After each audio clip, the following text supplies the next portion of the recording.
Kamu tahu gak, dahulu kota Bogor disebut juga Pakuan Pajajaran. Di sebuah lembah berhawa sejuk, di mana kabut sering turun lebih cepat daripada matahari terbit, berdiri sebuah kerajaan megah bernama Pakuan Pajajaran. Tak banyak yang tahu bahwa kota yang kini disebut Bogor adalah saksi dari ratusan tahun kejayaan, pengkhianatan, peperangan, hingga kelahiran kembali sebuah peradaban. Di balik pegunungan dan hutan hujan tropisnya, tersimpan kisah yang membuat setiap batu seakan berbisik. Inilah kisah panjang tentang Bogor, dari istana Sunda kuno hingga kota modern yang tak pernah lupa akar sejarahnya. Assalamualaikum warahmatullahi wabarakatuh. Sahabat-sahabat yang dirahmati oleh Allah Subhanahu wa Ta'ala, aku akan menceritakan kisah asal-usul kota Bogor. Sebelum aku cerita, tolong bantu subscribe channel ini agar aku tambah semangat bikin ceritanya, dan saya doakan yang sudah subscribe rezekinya tambah banyak. Amin.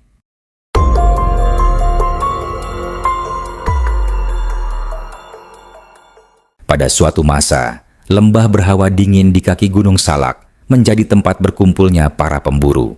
Mereka mendirikan pemukiman kecil di dekat sungai jernih yang dipenuhi ikan. Tanahnya subur, pepohonan rimbun, dan kabut lembut melindungi mereka dari panas. Disinilah cikal bakal Bogor pertama kali berdenyut. Penduduk desa hidup selaras dengan alam, menghormati hutan yang dianggap tempat para penunggu. Setiap pagi, mereka menyembah pohon besar yang menjadi pusat kehidupan mereka. Sungai yang mengalir tenang memberi makan seluruh kampung. Daerah itu disebut Buitenzorg, tempat bebas kekhawatiran. Namun para tetua sudah merasakan sesuatu yang lebih besar akan lahir dari tempat ini. Mereka melihat burung elang berputar-putar setiap senja. Seekor kijang putih pernah muncul di pinggir hutan. Tanda bahwa tanah ini dipilih para leluhur untuk masa depan gemilang. Suatu hari datang sekelompok pengembara dari barat, membawa panji kerajaan Sunda. Mereka mencari tanah baru yang dapat dijadikan pusat kekuatan. Ketika memasuki lembah, mereka tertegun melihat alam yang hampir sempurna. Hamparan hijau itu bagaikan firdaus dunia. Pemimpin mereka, seorang bangsawan muda, merasakan getaran aneh saat menjejakkan kaki.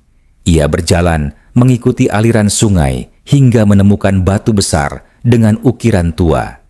Tanda bahwa leluhur Sunda pernah singgah di tempat ini. Ia yakin inilah tempat yang ditakdirkan. Para pengembara kemudian tinggal di sana dan mempersiapkan fondasi pemukiman. Mereka membuka hutan, membangun rumah panggung, dan membuat lumbung. Penduduk asli menyambut mereka dengan hormat. Sebuah persatuan antara dua kelompok mulai terjalin kuat. Di bawah kepemimpinan bangsawan Sunda itu, lembah yang sejuk mulai berkembang cepat. Ia mendirikan balai pertemuan besar dari kayu ulin dan ijuk hitam.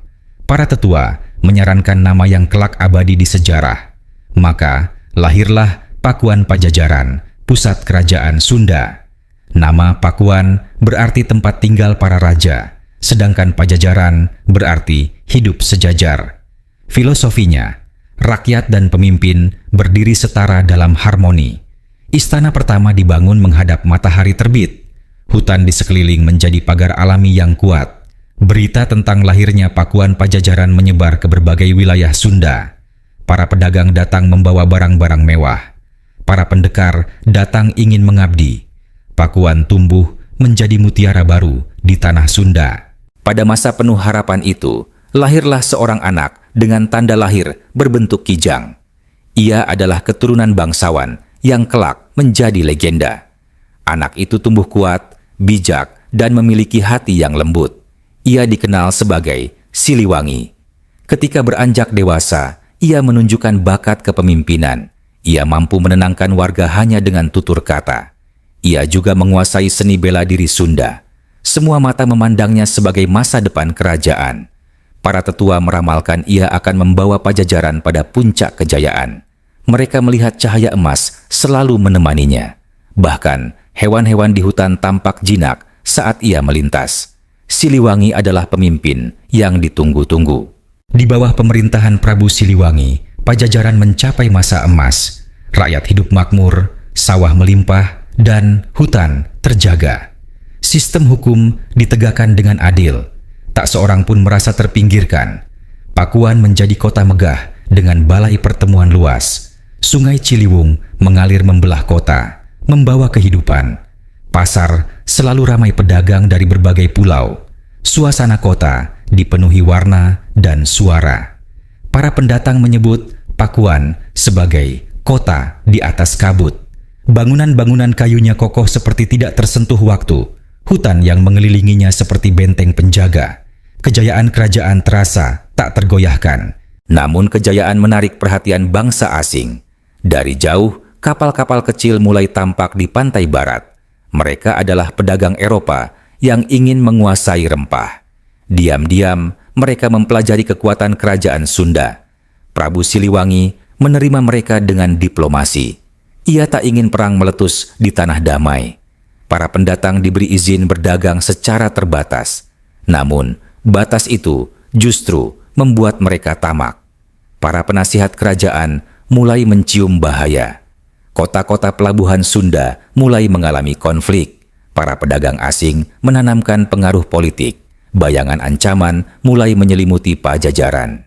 Ketegangan meningkat ketika kekuatan asing menggandeng kerajaan tandingan. Mereka menekan Pajajaran melalui jalur ekonomi dan militer. Pakuan dihantam gelombang krisis yang belum pernah terjadi. Rakyat mulai cemas melihat perubahan zaman. Prabu Siliwangi mencoba menyatukan kembali wilayahnya. Namun kekuatan asing terlalu licik dan terorganisir. Perang kecil meletus di perbatasan. Kerajaan mulai melemah dari dalam.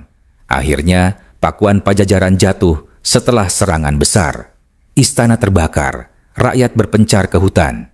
Para penjaga terakhir bertahan dengan gagah berani. Namun takdir berkata lain, kejayaan itu runtuh.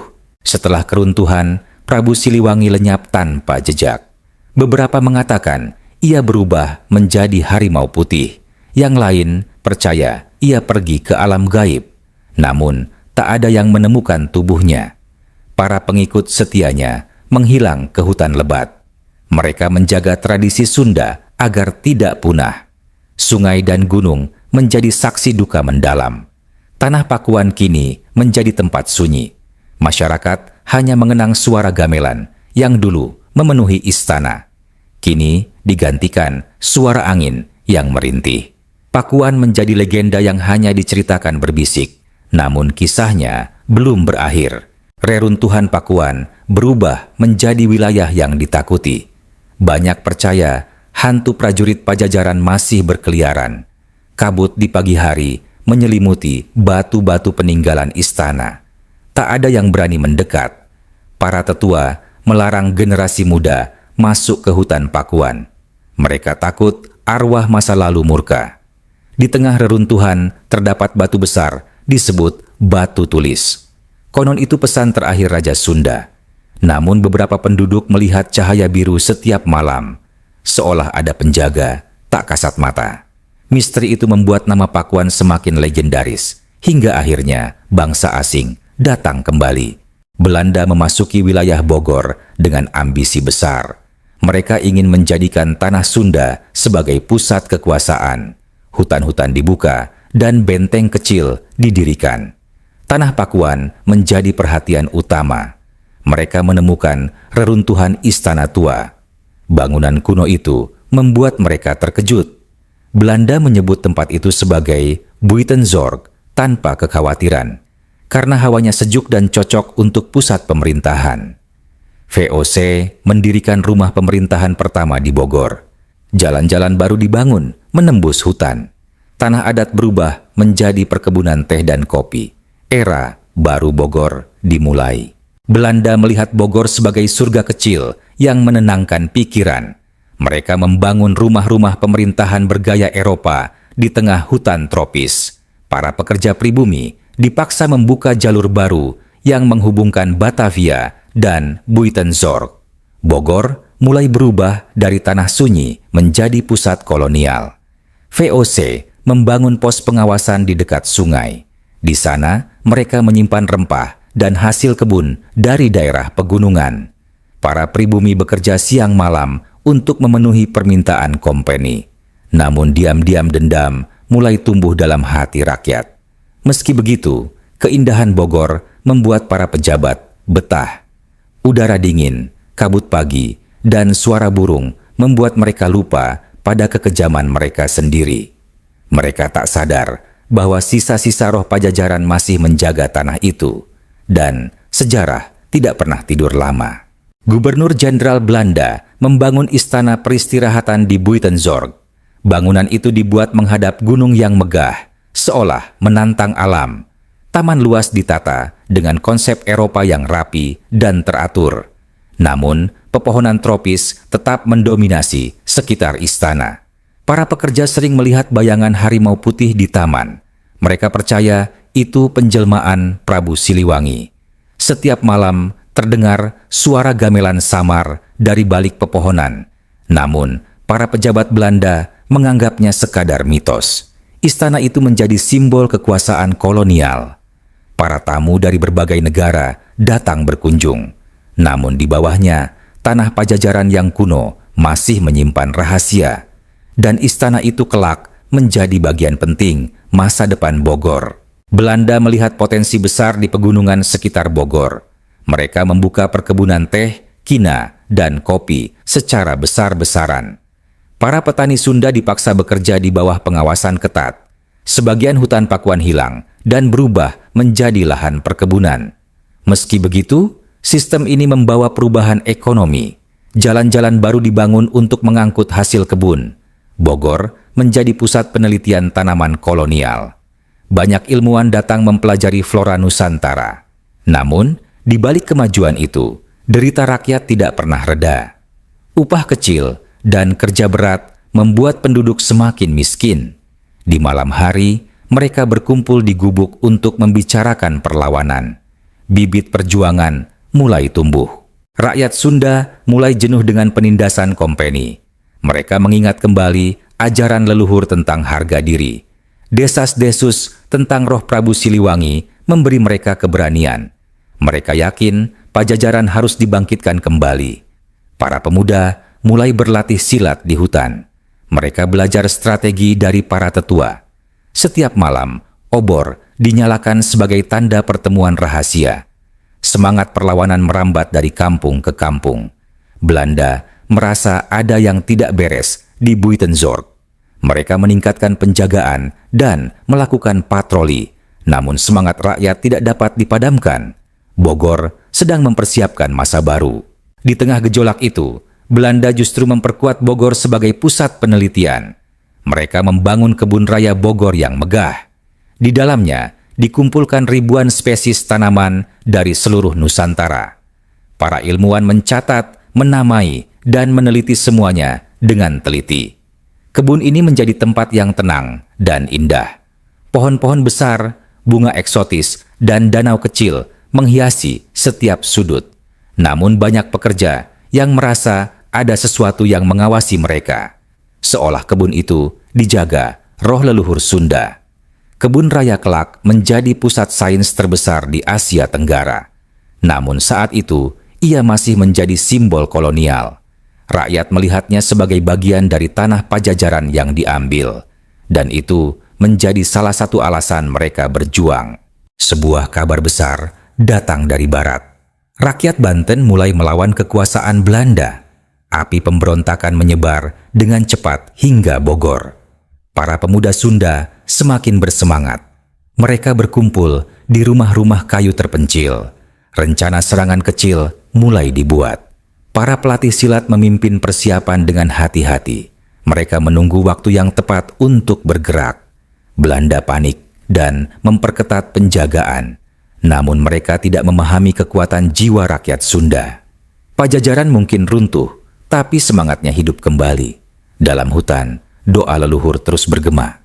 Serangan-serangan kecil mulai dilancarkan warga Bogor. Gudang persediaan Belanda dibakar di malam hari.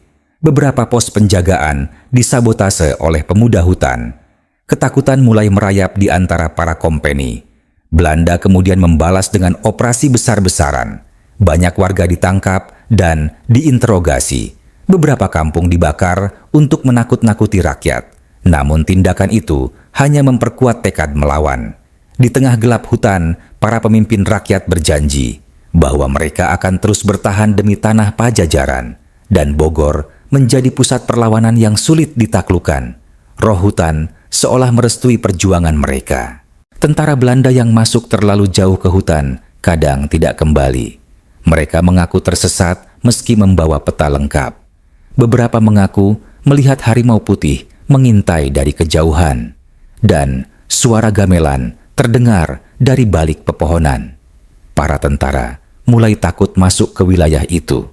Mereka menyebutnya hutan terkutuk Pakuan. Namun bagi rakyat Sunda, itu tanda leluhur ikut berjuang. Hutan melindungi anak-anaknya dari penjajahan. Kabar ini menyebar dan membuat rakyat semakin semangat. Mereka percaya Prabu Siliwangi menjaga mereka.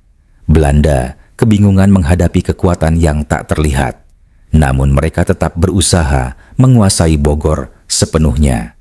Ketika Daendels memerintah, Bogor berubah drastis. Ia membangun jalan raya pos melewati wilayah pegunungan. Ribuan pekerja meninggal dalam proses tersebut. Namun jalan ini membuat Bogor semakin terhubung. Daendels melihat Bogor sebagai wilayah strategis. Ia memperkuat bangunan militer dan administrasi. Jalan-jalan batu dibangun untuk akses lebih cepat. Bogor menjadi pusat kolonial penting. Namun, rakyat tetap tidak diam. Mereka melihat pembangunan sebagai penjajahan baru. Di balik pekerjaan paksa, jiwa Sunda tetap menyala. Bogor menunggu waktu kebebasannya tiba. Setelah VOC bubar, kekuasaan Belanda di Bogor berubah bentuk. Pemerintahan Hindia Belanda mengambil alih. Mereka memperluas kota dan memperbaiki sistem administrasi. Bogor makin ramai oleh pedagang dan pendatang. Istana Bogor diperbesar dan dihias lebih megah. Kebun raya semakin diperluas hingga menjadi ikon kota.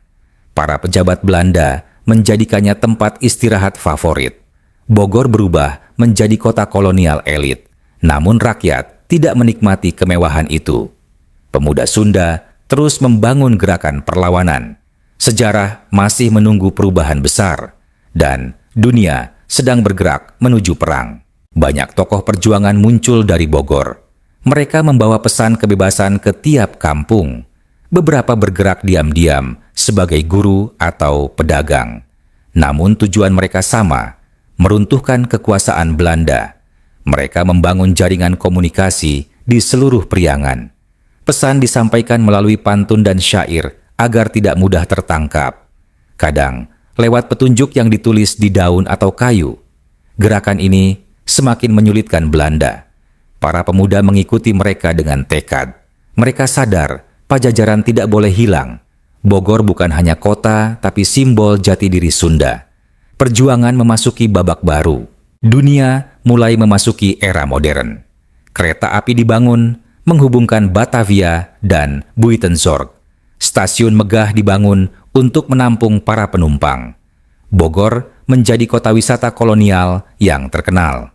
Orang-orang Eropa berdatangan untuk menikmati udara sejuk. Hotel-hotel mulai didirikan di tengah kota. Kedai kopi dipenuhi kaum elit setiap sore. Namun, di balik kemewahan itu, ketimpangan tetap dalam. Rakyat kecil terus berjuang, bertahan hidup. Mereka bekerja sebagai kuli atau buruh kebun. Kesempatan pendidikan sangat terbatas. Bogor mengalami perubahan dua wajah. Ketika Perang Dunia meletus, dampaknya terasa hingga Bogor. Ekonomi menurun dan banyak perkebunan ditutup sementara. Belanda memperketat kontrol karena takut pemberontakan. Suasana kota menjadi tegang dan tidak stabil. Para pemuda melihat kesempatan. Mereka mempersiapkan diri untuk kemungkinan besar. Berbagai organisasi pemuda mulai bermunculan. Semangat nasionalisme tumbuh subur di Bogor. Sementara itu, Jepang mulai masuk Nusantara. Belanda semakin terdesak dan rapuh. Bogor berada di ambang perubahan besar, dan sejarah bersiap berputar cepat. Ketika Jepang mengambil alih, rakyat awalnya menyambut mereka. Mereka mengira Jepang pembebas dari Belanda, namun kenyataannya justru lebih keras dan kejam. Kota Bogor menjadi tempat latihan militer Jepang. Peraturan ketat diberlakukan di seluruh kota. Rakyat dipaksa bekerja tanpa upah. Banyak pemuda dikirim ke medan perang. Harapan kebebasan mulai redup. Namun Jepang membuka peluang pendidikan dan organisasi pemuda. Dari sanalah semangat perlawanan modern lahir. Rakyat mulai memahami arti kemerdekaan sebenarnya. Bogor menjadi pusat lahirnya tokoh nasional. Ketika proklamasi 17 Agustus 1945 dikumandangkan, Bogor gempar. Rakyat berbondong-bondong merayakan kemerdekaan. Bendera merah putih berkibar di rumah-rumah. Namun kabar itu belum membuat keadaan aman. Pasukan Jepang tidak langsung menyerah. Beberapa masih mempertahankan kekuasaan mereka. Rakyat Bogor bersiap melawan jika perlu. Suasana kota penuh semangat dan ketegangan. Pemuda-pemuda Bogor membentuk laskar mandiri. Mereka menjaga kampung-kampung dengan senjata seadanya. Perjuangan baru dimulai, bukan berakhir. Bogor memasuki babak kemerdekaan yang penuh tantangan. Belanda kembali datang melalui Nika. Mereka ingin merebut kembali wilayah Indonesia. Pertempuran kecil pecah di beberapa titik Bogor. Pemuda Bogor tidak tinggal diam. Mereka bersembunyi di balik perkebunan dan hutan. Serangan gerilya dilancarkan secara mendadak. Belanda kewalahan menghadapi medan Bogor. Tanah lembah dan kabut menjadi sekutu rakyat. Perjanjian internasional akhirnya memaksa Belanda mundur. Bogor resmi menjadi bagian Indonesia merdeka. Rakyat menyambut kemenangan itu dengan air mata. Perjalanan panjang akhirnya menemukan cahaya. Setelah kemerdekaan, Bogor mulai membangun dirinya kembali. Bangunan-bangunan tua diperbaiki dan dialih fungsikan. Pemerintah membentuk struktur administrasi baru. Bogor kembali menjadi kota penting di Jawa Barat. Sekolah-sekolah mulai didirikan untuk generasi baru. Rakyat belajar membaca, menulis, dan berhitung. Semangat kemerdekaan menular ke dunia pendidikan. Bogor tumbuh pelan, namun pasti. Namun, tantangan tidak sedikit. Ekonomi belum stabil dan sumber daya minim. Pemerintah dan rakyat bekerja keras bergandengan tangan.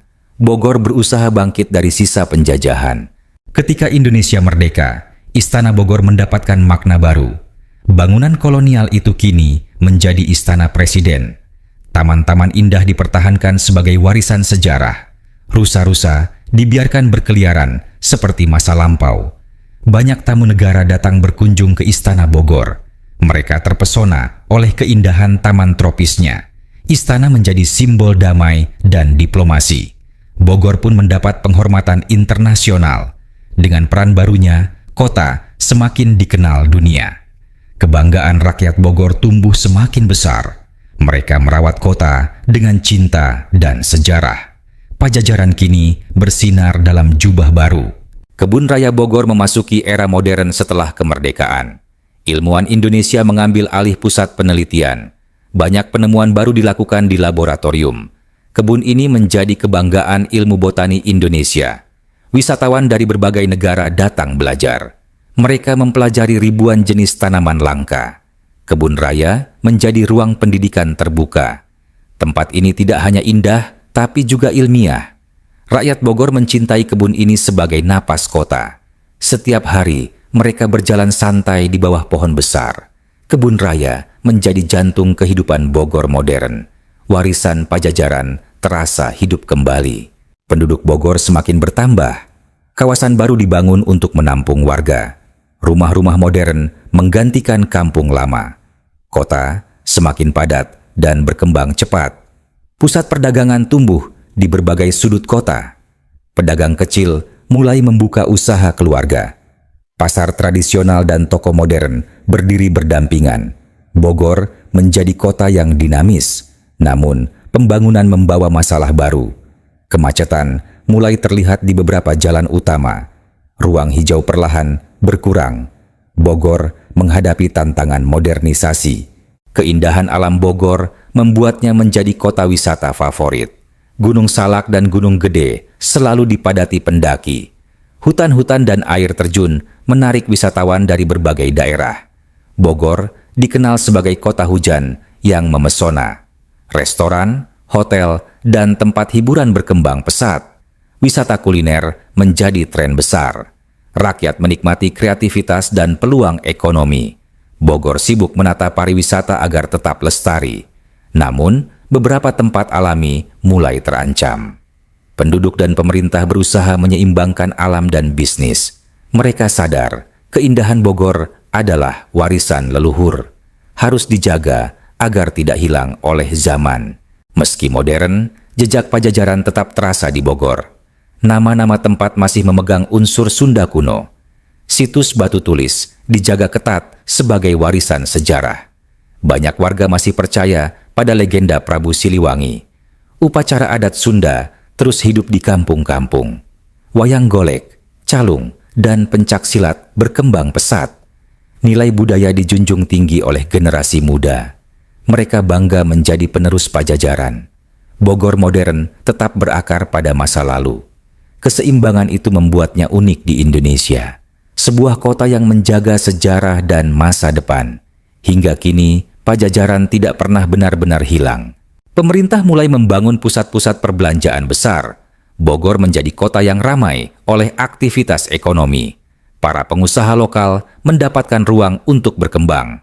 Lapangan pekerjaan tumbuh dengan pesat. Industri kreatif berkembang di kalangan anak muda. Produk lokal seperti makanan, tekstil, dan kerajinan diminati. Ekonomi rakyat naik secara signifikan.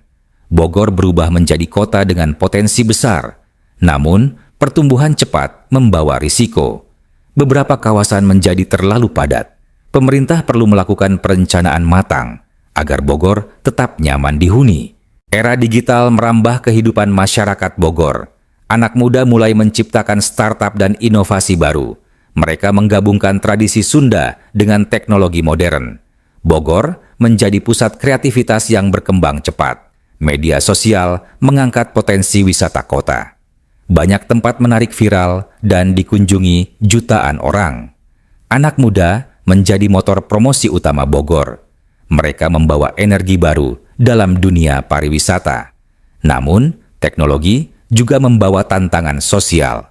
Ketergantungan gadget meningkat drastis. Pemerintah dan sekolah berusaha menyeimbangkan peran digital agar generasi muda tetap bijaksana.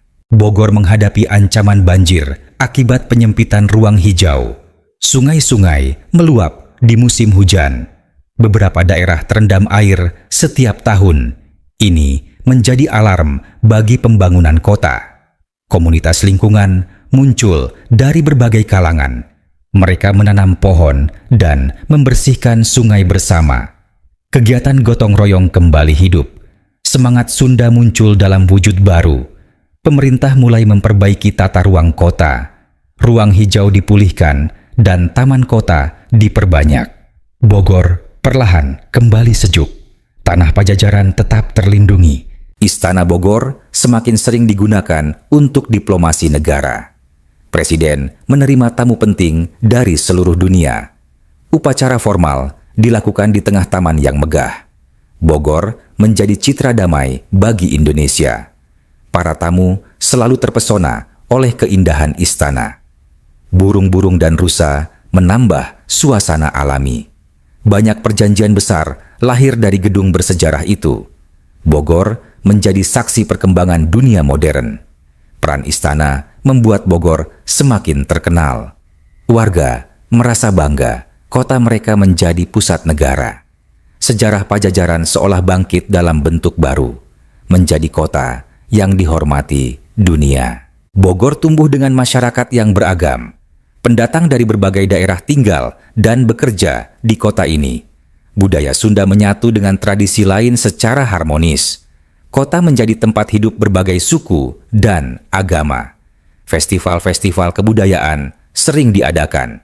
Orang-orang saling berbagi tradisi tanpa konflik. Keberagaman menjadi kekayaan Bogor, bukan sumber perpecahan. Anak-anak tumbuh dengan rasa toleransi yang kuat. Mereka belajar sejarah Pajajaran dan nilai persatuan. Bogor menjadi contoh keharmonisan sosial, warisan penting untuk masa depan Indonesia. Pembangunan infrastruktur besar-besaran dimulai. Jalan tol baru membuka akses lebih cepat menuju Bogor. Transportasi umum dan kereta diperbaiki. Kota menjadi lebih mudah dijangkau. Gedung-gedung tinggi muncul di beberapa tempat. Pusat bisnis dibangun di pinggir kota. Bogor memantapkan diri sebagai kota modern, namun tetap menjaga identitas historis. Pemerintah tetap mengutamakan ruang hijau.